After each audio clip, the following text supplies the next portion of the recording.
Okay, maybe at this point we could turn to the audience for another question. A quick question, please.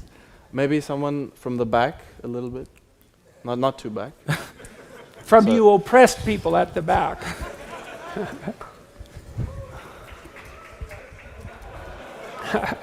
Hi, Jordan. My question is, what is the antidote towards toxic masculinity? Well, the antidote is responsible masculinity. And what does responsible mean? It means, well, if you're responsible, then you're trying to do what's honest first. So you're careful with your speech and your actions. You're careful with your speech in that you don't say things that you know to be false.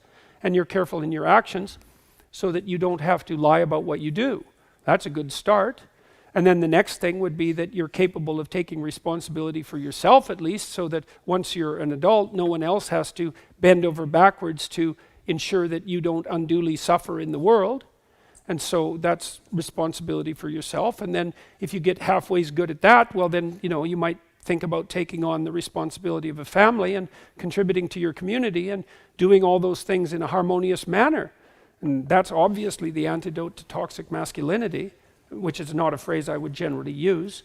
I just think about it as, what would you call it? I think sinful behavior is a much more accurate representation personally, but it's honesty and responsibility. And I do think about it as a function of harmony. I got that a lot from reading Jean Piaget, whose work was a psychological extension of Kant's categorical imperative. Because Kant believed that you should act in a manner such that if the way you acted became a universal, that would be beneficial.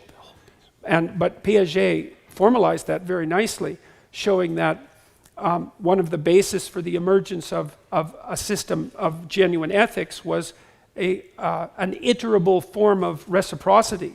So that, so for example, I can give you a quick example of that. My granddaughter, who's now 15 months old, has discovered a new game, and it's a Piagetian game, a developmental game, and she discovered this by watching, but also on her own, and partly because it's a very deep part of human nature. So she has this little wooden spoon, and her game is you sit with her at the table, and her game is she gives you the spoon, and then you take it, and then you give it back, and then she's all happy about that, and then she gives the spoon to the person who's sitting beside her, and then they give it back to her, and she's very happy about that. And so it's an amazing game because she's learned to give up something, to let go of something that she wants, and to trust someone else to return it to her, and that's what she's playing with. And then you can play with that game. It's quite fun. So, and you have to pay careful attention to her and watch how she's manifesting her emotions. And so maybe what you do is you take the spoon and you hide it under your hand.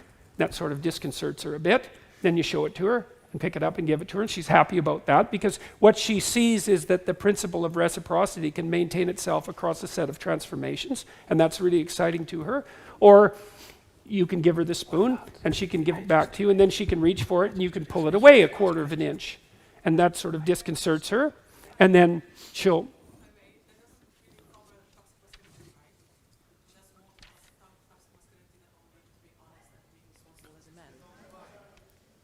You want to repeat that? I'm sorry.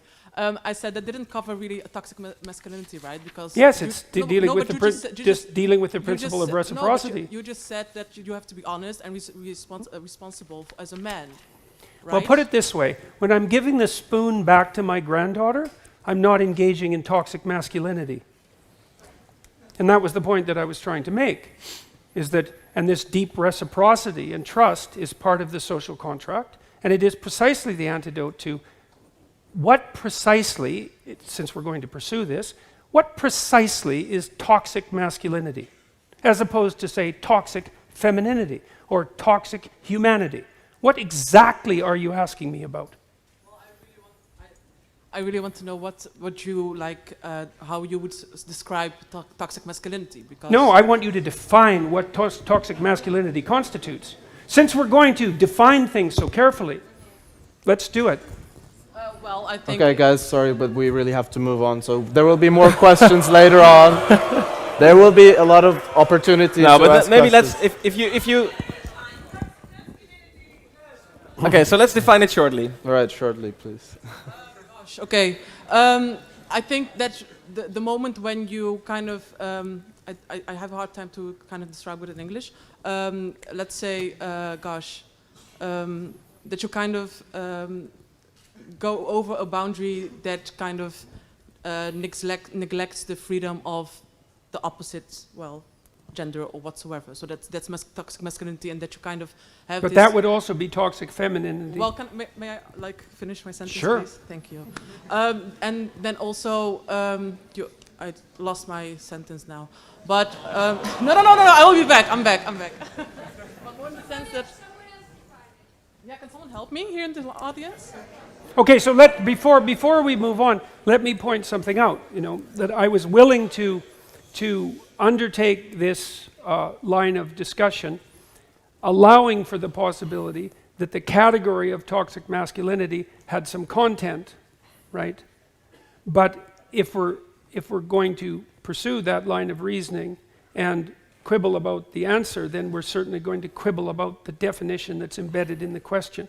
And so part of what's happened in our discourse is that we're required ethically to assume a priori, merely out of politeness, that the utterance toxic masculinity actually constitutes a meaningful phrase.